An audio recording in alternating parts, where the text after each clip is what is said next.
Hei, hei. Tead, mul on juba nädal aega selline tunne, et ma pean selle mõtte kuidagi enda seest välja saama ja mõtlesin, et jagan sinuga ka. Seotud see mõte siis tunnete reguleerimisega ja hoopis teisest vaatenurgast.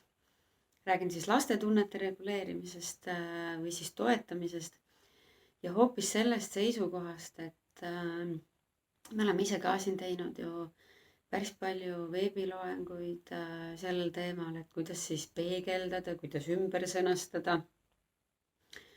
Et selleks, et aidata või nii-öelda mõista oma last paremini, mõista teisi inimesi paremini.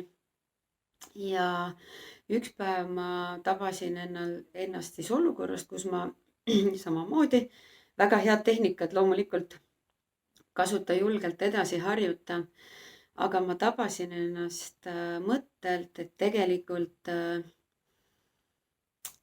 ma tegin seda peegeldamist ja aktiivset kuulamist ja kasutasin neid tehnikaid puhtalt sellepärast, et ma teadsin, et need, et peab harjutama ja et need tehnikad on ju töötavad ja see aitab mul mõista last. Aga tegelikult ma ei olnud südamega asja juures ehk et tegelikult minu laps ju tunnetas, et mina nüüd 5-aastane laps siis tunnetas tegelikult, et mina ka kasutan nii-öelda mingeid tehnikaid tema peal ja loomulikult need ei töötanud sellisel juhul. Ja siis ma hakkasin märkama üldse ennast olukordades, kus ma siis neid tehnikaid nii-öelda kasutan. Ja tegelikult saingi aru, et enamus nendest olukordadest ma lihtsalt kasutasin tehnikat tehnika pärast, mitte sellepärast, mitte, et ma ei oleks tahtnud oma last nagu südamega kuulata, vaid lihtsalt ma ei oska seda teha. Ma ei olnudki seda varem märganud, et ma ei tee seda. Ja võib-olla see viimane selline arusaamine sellest oligi paar hommikut tagasi, kui oli siis lasteaeda minek ja kell 7 lööb siis laps silmad lahti ja lihtsalt karjub lihtsalt täiesti kõrist ja ma ei taha lasteaeda minna. Ei taha lihtsalt. Ja ütleme nii, et see on meil selles mõttes igapäevane ja ma olen üritanud siis aru saada, mis seal siis on ja kõik need jutud ja tegelikult samamoodi märkasin jälle, et ma hakkasin talle mingeid lahendusi tooma. Siis ma hakkasin teda lohutama, siis vahepeal läksin närvi, siis ütlesin, et meil on kiire, me peame minema. Ehk et tegelikult kõik asjad, mis teda absoluutselt ei toetanud, ajasid teda veel rohkem närvi. Ja läksin siis oma mehe juurde ja ütlesin, et tead, et mina ka ei tea, mida teha, et ma annan endast parima. Ja ma ei oska öelda, ma ei tea, et lasteaias midagi oleks halvasti, midagi oleks pahasti. Me teeme neile lühemaid päevi, me teeme neile vabu päevi. Et kõik peaks nagu justkui okei olema. Ja siis tegelikult nii armsasti mul mees ütles, et tead, kallis, et me ei peagi kõiki vastuseid oma lastele selles mõttes andma, et oluline, et sa oled tema jaoks seal olemas, lihtsalt kuulad teda ja lõpetadki ära igasugu vastused. Ja see oli päris võimas. See oli päris võimas minu jaoks, et kuidagi ma ärkasin sealt unest ja olen siis märganud, et kuidas ma nüüd siis kuulan oma lapsi.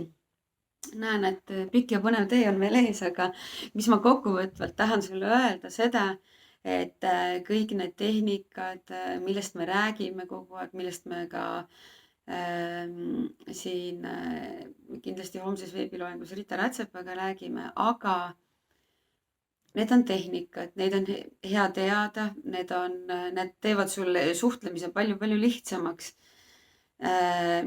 Aga kui sa kasutad tehnikaid lihtsalt tehnikate pärast selleks, et sa neid teaksid, et sa neid tead ja oskad kasutada, siis see on mõttetu, see ei tekita usaldust, see ei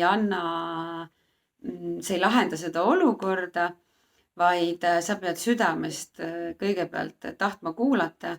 Ehk et loomulikult esimene ongi see, et kuula südamest ja siis sa saad kasutada neid tehnikaid nii-öelda, mis aitavad sul jõuda selle lahenduseni, et ilmselgelt, kui ka näiteks 15-aastane tuleb sulle mingit muret kurtma ja kui sa hakkad talle, oled käinud siis, ma ei tea, Gordoni perekoolis või kuulanud mõnda vahvat veebiloengut, siis hakkad neid katsetama, siis see on ka tema, see on sinu jaoks võõras ja see on ka tema jaoks võõras ja see ei tekita usaldust, sest et temal on tunne kohe, et mis asja ta nüüd jälle katsetab ja seda tunnetab minu 5-aastane täpselt samamoodi nagu see sinu 15-aastane tõenäoliselt. Nii et kõigepealt proovi lihtsalt mõista ja mõtle, et selle asja taga ei ole ainult see, ehk et selle nutu ja selle jonni ja rahutuse taga ei ole ainult see, seal on midagi sügavamat ja samas meie ei pea alati neid vastuseid neile andma. Meie saame olla, mina saan olla lapsevanemana olemas lihtsalt ja südamest kuulata ja ma ei pea lohutama, ja mingeid lahendusi neile pakkuma, et lihtsalt kui me oleme olemas. Vot sellised mõtted tekkisid, et äkki said ka siit miskit. Nii et praeguseks tšau, pakaa ja kui sul tekkis mingi mõte või äratundmine, anna märku. Tšau!